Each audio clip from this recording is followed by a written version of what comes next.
The trip from Parry Sound is a long trip, about 18 years long to be exact. Little changes in this small northern Ontario town except for the seasons. Boating and fishing is the summer tourist attraction, and then comes the Arctic winds and snows of winter. And with the return of winter, another hockey season for the small fry of Parry Sound, where dreams of future stardom in the National Hockey League are born. Such was the case of one Robert Gordon Orr. I really think like everybody has a favorite team, but I think when a young boy was playing hockey, all the time he's playing, he wants to play in the NHL. He has a favorite team, but I think the thing is he just wants to play in the NHL, and it doesn't matter where he plays. Bobby Orr was born on March 20, 1948, the son of Doug and Arva Orr. There was an older brother and sister, and later there would be two younger. I think you would say we have a very close family, Don, although I haven't been home much the last 4 years that I've been here in Boston, and when I was in Oshawa for 4 years, so I don't really get home that much. But I think we are a close family. I always had fun with my dad, where we could do things together. We fished together, we traveled together, and he's just a heck of a guy. A lot of people here in Boston know him, and he just has a great time all the time. And my mother, she's doesn't like to travel as much as my dad, but she's quite a girl. She's someone you got to meet too. She handled me, so she had to be something, and she could handle us, I'll tell you. Ronnie, it was funny. While I was home playing, Ronnie didn't play. I don't know what it was, maybe because I was playing. We played against each other a couple times, but I watched Ronnie play, and I thought he was a pretty good hockey player. Ronnie's very quick on the wit, and he runs a store back home. He's a good businessman, Ronnie. Penny reminds a lot of people of Goldie Hawn from Laughing, and this is just how Penny is. She's quite a little girl, and Tiggy just goes about his way. He doesn't bother anyone. He's good on the skidoos. He handles boats very well, and Dougie's a real good kid. I think Pat and I may have been the closest. I was very close to all my brothers and sisters, but I think Pat and I were very much closer than the others. I don't know why, but I think this happens in all families where one will be a little close to the other. She's married now and got a beautiful baby, a big Mike, and she's just a wonderful, real great girl. I like Parry Sound. I think I'll always go back there. Good shopping areas. I'd love to go back there. I always go back there. It's a slow-moving town. It's just a small town, not a lot of traffic. It's a great place to grow up. There's plenty to do. Good fishing, good hunting. We do have theater and beautiful parks, good clean water, good clean air. The country is beautiful. It's a real great spot to be. This may come as a surprise to some, but skating didn't always come easy for Bobby Orr. As it is with most Canadian youngsters, he learned young. Doug Orr, Bobby's father, was there the day Bobby first took to the ice at age 4. From then on, he just kept going, I guess. Mainly the hockey stick was just to keep him in balance when he was at that age, because he used to run over on his ankles quite a bit. I don't really remember, but I would imagine I'd be the same as any young boy his first time on skates. I couldn't stand up. I'd be over on my ankles. As he progressed along with his skating, he became very good with the hockey stick. He really started to show good hockey sense when he was 9 years old, when he started to play pee-wee hockey. And I think that was the year that he won the Most Valuable Player Award for Ontario as a pee-wee. I think that was around the same time that Boston first had a look at him. The best I can remember of Bob is when we used to have an outdoor rink down on the river. I lived on River Street, and we used to build a rink on the river, and when Bobby was learning to skate very well then, and he used to get a puck and sort of play shinny with us, you know, and he could really control a puck, and I can always remember him then. His mother used to come and watch him over the riverbank, and he could go through a whole team there, and everybody wouldn't try to tackle him too hard, you know, but he could really control a puck then. I think that was when he was about 9 that he really showed prominence as a hockey player. I was very lucky when I was young, when I started to skate, that we had plenty of ice. And it's very unfortunate, but I think there's a problem now with kids. They just don't get the ice. I mean, we skated outside more than inside, and that's where we were very fortunate. I can remember him shooting a puck against a piece of tin I had out in my garage here, and he'd spend hours a day just shooting the puck. And I think he developed most of that himself.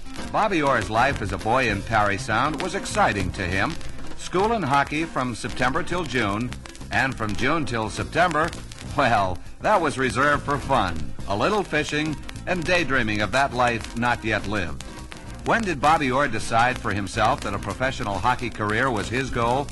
almost from the very beginning. I think once I started playing hockey, I mean, we were playing for fun, and we got to go on trips, and playing hockey at home, playing on different teams. We got a lot of ice time in the rink, which we like. I think right from the start, when I started playing, it was in my mind. Like I said, every kid thought like this, gee, I'd sure like to play in the NHL. I think it was in my mind right from the start. It's hard to remember a time when Bobby wasn't playing hockey, and he combined his hockey playing with his schooling. I've always been very lucky, Don. At home, I had great parents, great family, and great coaches. I went to Oshawa to play, and I went to high school in Oshawa. And again, I get to Oshawa, and I get the great coaches again, and I get the great people to live with. I think the people that I lived with in Oshawa, Jack and Cora Wild and Bob and Bernie Ellesmere, I think they were a little harder on me than their parents. I think it's just natural that they were, because they're afraid that we'd go astray or something. But they're just like our parents. I was very fortunate to have people like this. And perhaps as a youngster, you would listen to them a lot closer. Oh, I was afraid. I was a little. I wasn't scared of them, but I listened to them. My parents taught me to respect of people, and I did listen to them. And with the traveling, playing junior hockey, we would practice after school, so we wouldn't miss for that. And the only time we might have missed a morning was when we played in Montreal, and then we traveled all Sunday night and Monday morning to get back. Harry Tate, Bobby's school principal, remembers Bobby. He, like many others, he enjoyed life and was a little mischievous at times, but he is a good average student that you could trust at any time. I am certainly very proud of him, both as pupil and as a player. Today, as he was then, Bobby Orr remains a humble person. All credit to any of his hockey success goes to his coaches. His very first coach as a youngster in Parry Sound was Royce Tennant. He was generally always among the fun players that I had on the team. He was generally very well accepted by the other players. He was possibly a leader in a quiet sort of way. He's good with people. I think he is much like Gordie Howe with respect to doing hockey good. Later, former NHL defenseman Bucko McDonald guided Bobby's progress. I had to tell him fewer times than anybody else any mistakes that he might make. I remember we were playing against this team from Aurora. Bobby made a couple of mistakes. He asked me to take him off defense. Said to Bobby, I said, the only reason I said that you've asked me to take you off the defense is because you made 2 mistakes out there and it cost us 2 goals. You know, it's kind of nice to see you make mistakes once in a while. It shows that you're human. And I said, the only reason it's noticeable to yourself is because you don't make them as often as the rest of the boys. And I said, are you ready to go out? He said, yes, I am, Bucko. He said, I'll be playing defense. And they haven't taken off there yet. What do you feel, Bobby, your coaches taught you that has been so valuable to you now as a pro? Well, anything. I think everything I do now, Don, I've been taught somewhere along the line by my coaches. I can name them when I was at home. Tommy Maxwell, Royce Tennant, Bucko McDonald. I go to Oshawa and I have Doug Williams, Jim Cherry, Bep Quidlin. I come here to Boston. I have Harry Sinden and Tom Johnson. So, I'm playing hockey and I do different things on the ice, and someone has taught me these things. And I've just tried to practice them, and all these fellows have taught me different things. Bobby Orr's star really began to rise at age 12, and it all came about strictly by accident. With the Boston Bruins in the midst of a down cycle, a 6-man task force headed by President Weston Adams Sr. began a methodical canvassing of every nook and cranny of Canada. It happened early in 1960, one afternoon in the small town of Gananoque, Ontario. They had come to look at 2 other players, but they came away raving about a third. Weston Adams Sr., Milt Schmidt, and Ren Blair remember everything about that day, but Bobby Orr just remembers that his team lost. I remember the baggy pants, the shock of blonde hair, and playing defense, although he was one of the smallest men on the ice. He was about 120 pounds, soaking wet. I wasn't too tall. I was 5'4", I guess. I guess 5'3" or 5'4", which isn't bad. What attracted me most, besides his uniform and the way it fit him, was the fact that he was a defenseman. He was the small boy out there, but he was the general. He was directing his own team. He was telling them what to do and doing it himself and seeing that they did it. The old expression of he had the look of eagles in his eye, I think fits the situation very well. He just looked like he was destined for greatness in hockey. And after 2 or 3 minutes of play, I turned to Lynn and I said, there's a kid on that Perry Sound team that's either my eyes are going on me or something, but he looks like something outside of the normal sphere of hockey players at this age. I can remember the game. We got beat that game. Watch that Perry Sound team for a moment and see if you think it's the same player I do. And Lynn looked at me and he said, that little guy number 2? And I said, yeah. And he said, isn't he something else? He certainly acted like a big leaguer at that time, moving the puck out of his own zone. I can recall the time. I can't recall how I played. And stick handling and shooting, and certainly carried himself like a big leaguer all the way. It all was worthwhile, as we all know, a real stroke of luck. And when I say that, is that we were there to look at 2 other players, and we come up with a Bobby Orr. Lady Luck had smiled on the Boston Bruins' future that afternoon, and then Ren Blair drew the assignment of coaxing Bobby's parents into letting him sign the form that would lock him into the fantastic Boston Bruins and NHL career that is now history. I was able to get Bobby to agree to come to our junior tryout camp at Niagara Falls, which was always held the week prior to Labor Day. And he just burst that camp up at 14 years of age. And Weston was so enthused about him that he suggested that I give up the normal Labor Day holiday weekend and go to Perry Sound, that it was imperative that we get this boy signed. Well, the first person to contact us in Perry Sound was Ren Blair, who was then the general manager of the Oshawa Generals, who also worked for the Bruins. And, of course, we had other people, too, like Scotty Bowman, who was head scout for Montreal Canadiens, Jimmy Skinner, who was with Detroit, Bob Davidson with the Leafs. But I think the guy that bothered us the most was Ren. And every time you turned around, Ren Blair was always visiting us, or when he had the Kingston Frontenacs, I think, he used to detour them through Perry Sound on his way north just so he could stop in and say hello to us. And he invited me up for a couple of trips with him to see a couple of games, but he was bound and bent that he was going to get Bobby to sign with his Oshawa Generals. I took my wife and went up there for the weekend and spent nearly all day Sunday talking with the family because Mrs. Orr just felt that this boy was too young to leave home. And after all, she had a good point. Here's a youngster, 14, and still in grade 8, just graduating into public school, talking about going away from home. And I didn't get him on the Sunday. I stayed overnight with Doug Orr, the father and the mother, and finally around noon hour that day, I eventually got Bobby to sign that card. I guess I was 13 or 14 when I signed the contract, and at that time, they could sign boys my age or any age, I guess, and they were then owned by the Boston Bruins or whichever team signed them to a contract. I feel very proud that I was able to have a part in signing Bobby. I even feel to this day that if there was any community that deserved the next superstar in hockey, which was then coming in Bobby Orr, that the people of Boston deserved him. Bobby, why did you finally pick the Bruins? They were in last place at the time. I wanted to play pro hockey. Maybe I thought it might be the easiest team to try. I don't think there was anywhere for the Boston Bruins to go but up. They were in last place. So maybe I felt that was the easiest place to go or the easiest team to try and make, and they had to go up, and I'm sure glad I went with them. And the Bobby Orr career was launched. 14 goals his first year, 30 goals and a new record his second year. The entire hockey world was buzzing. But what about Bobby? Had his success changed him? We talked to some of his hometown people. Bob Holmes, who runs Holmes Marina. Doug Janak, where Bobby worked summers in his store. And Bobby's brother, Ron. I first met Bobby when he was a kid, of course, playing in the minor system. But I never really got to know him personally until he turned junior in Toronto, and I used to drive him back and forth to the games. On your trips back and forth to the games, what did Bobby think and talk about most?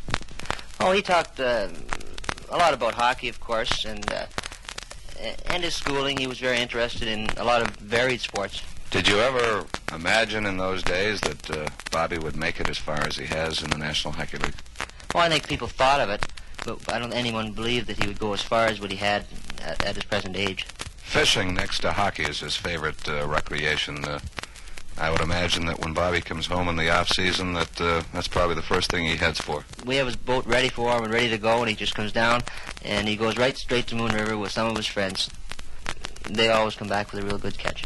He worked in our store here when he was probably 14 and 15 years old. He was playing junior A hockey at that time for Oshawa. Bob worked in here as a stock boy. He also sold merchandise, and was quite a good boy. Bobby hasn't changed, as far as I'm concerned, from the days when he was 14 and 15, except he's more mature now. There's one instant that I can remember Bob when he used to play for Oshawa Generals. Oshawa came up here to play one time, and they were playing against our junior C's as an exhibition game. And a little scuffle got out in the ice there, and Bob was out in the ice, and so was I. I can remember one time him knocked me down. So he always talked about hockey, and he was always at the arena, but when it comes to, he was always a sportsman anyways, coming to fishing, and not too much hunting, but he always liked fishing and out in the boat. When he comes home to Perry Sound, he's the same. I mean, he talks to all the people he used to know, and he doesn't like talking that much about hockey. When he comes home, he just likes to enjoy himself, but I don't think it's changed him at all. Bobby continued to set new records in the OHA despite tremendous competition. I'm sure out of 20 guys, there's got to be 15 playing pro hockey right now. Gary Smith, who plays goal for Oakland, Mike Walton, Britt Selby, Ron Ellis, Jimmy Keon, Dave Keon's brother, Jimmy McKenney plays for Toronto. I think Al Smith was in there, wasn't he? Al Smith, yeah, yes, the goaltender. And Wayne Cashman played with you. Wayne Cashman played with me. Wayne Carlton.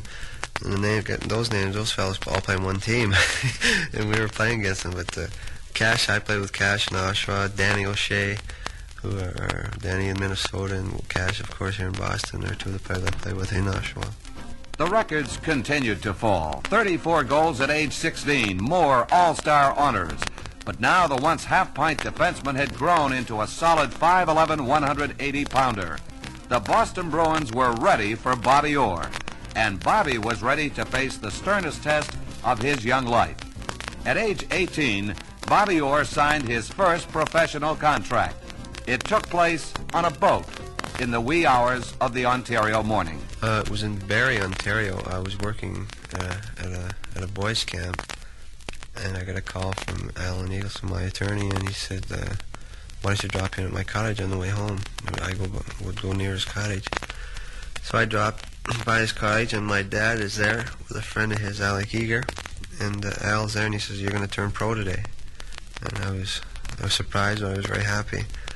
We drove to Barrie to a yacht harbor where Mr. Ems had his boat, and went aboard his boat, and fought for a little while. Finally, we got the pen out, and I signed my first pro contract. Do you recall that first day at the Bruins training camp in London?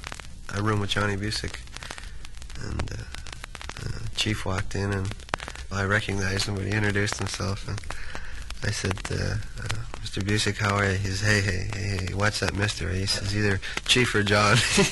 But, and don't think that didn't help. For a guy to come in and say that to a kid that's scared skinny, it really relaxed me, and the Chief really looked after me. All the guys looked after me. They were very good to me. First game in a Bruins uniform during the regular season. Do you recall anything of that? Oh, yes. It was against Detroit, and I came to the dressing room. I think I was in there at 4:30 or 5 o'clock for an 8 o'clock game, so I was there. You always did like to arrive early. I like to go early, yes, but I was very nervous this night. This was my big night, and that night I got a point that night. We won the game. I remember we won the game. I got a point, and after the game, the reporters came to me and they said, gee, that was just a heck of a play you made. And what happened, I had the puck at the blue line, and I went to take a shot, and I fanned on the shot, and it just slid along the ice. I think it was the Chief. I think Chief put it in. And I went to shoot. I was shooting at the net, but I fanned on the shot, and it just slid. It kind of looked like I made the pass to Chief, but I really didn't, and they thought it was a heck of a play. But actually, I was trying to shoot the puck, and I missed it, and it just slid along very easy to Chief, and Chief put it in the net, so that was my first point. Do you remember your first goal in a Bruins uniform? Yeah, it was against Montreal Canadiens, I think. You're right. And that was a big throw for me. I can remember it was just a blue line shot, and I can remember that. Do you remember who was in the nets that night? Gump Worsley. Yeah, Gumper was in the net. The rest is chronological history. 4 record-breaking years and Boston's first Stanley Cup in 29 long years. And for Bobby Orr, enough personal hardware to sink a battleship. Ron, did you ever dream way back then when Bobby was a youngster that he'd achieve the success that he has today, that of a superstar? No, not really. Well, when we first went to Oshawa, playing Junior A, at the time that Ren Blair found him, he told us himself that Bobby could be a very good hockey player. But here's an ironic twist.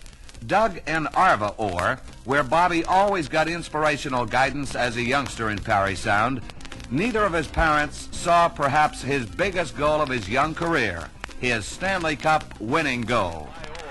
Orr feeds Anderson behind the net. Back to Orr. He scores!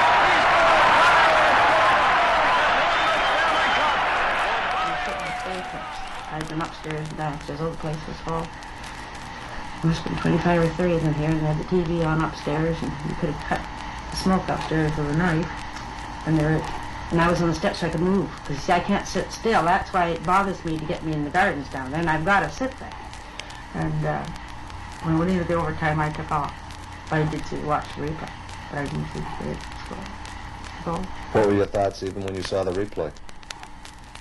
Well, by that time, this place was in such a... You couldn't hear yourself. Everybody was yelling and shouting at Roddy, and came over in a bunch of them. But I never thought of him getting the goal. I mean, I really... When we needed the overtime... I mean, I knew they would... I figured they'd win the Stanley Cup because we were all right. We could win another game. But I didn't... I never thought of him getting the goal. When the game was tied, I went out underneath the stands, and I was walking back and forth under there, and... all of a sudden, I heard the big roar go up, and I heard somebody yell, "Orr scores," and that's the first time I knew he scored the goal. 2 Orrs. Bobby and his dad, Doug. Congratulations, Bobby, on a tremendous victory. Thanks, Don. It's so great. I don't know what to say. This team, unbelievable. The guys that are hurt, they're out yelling for us between periods. They're in the stands, they're fighting for us. The guys that are playing, goaltending, we put everything together. Just a great bunch of guys. Great. Doug, how do you feel about it? This is the happiest day of my life. Ever since I accumulated Bobby, I was waiting for this. I was not watching the game, but I was there. But I want to tell you one thing. My wife is at home, and she is crying right now. This is the happiest day of my life. This is the happiest day of my life. I couldn't wish for anything else. And what about Bobby's future? His sister Penny had her own thoughts. Just hope he continues to be in the National Hockey League, and that he has a few more years left, and that he marries eventually. And I hope his wife is what he wants. As long as he's happy, I'm happy. This has been one side of Bobby Orr. What of Bobby Orr's future? What worlds are still left unconquered? Bobby, you say you don't set goals. If you did, there'd be very few left that haven't been reached. It'd be nice to reach him again. I've set goals we'd like to end up in first place this year. It's got to be. I've set a goal, and also win another Stanley Cup, because if everyone is as much fun as the first one, it's something to look forward to. It's something to fight for, because you had to be part of it. You had to be there to see and feel the feeling of being a champion. It was just unbelievable. You can't really describe it. The parade, the dinner we had, it was just a feeling you just can't describe. You just had to be part of it. It was just unbelievable. And don't bet against it either.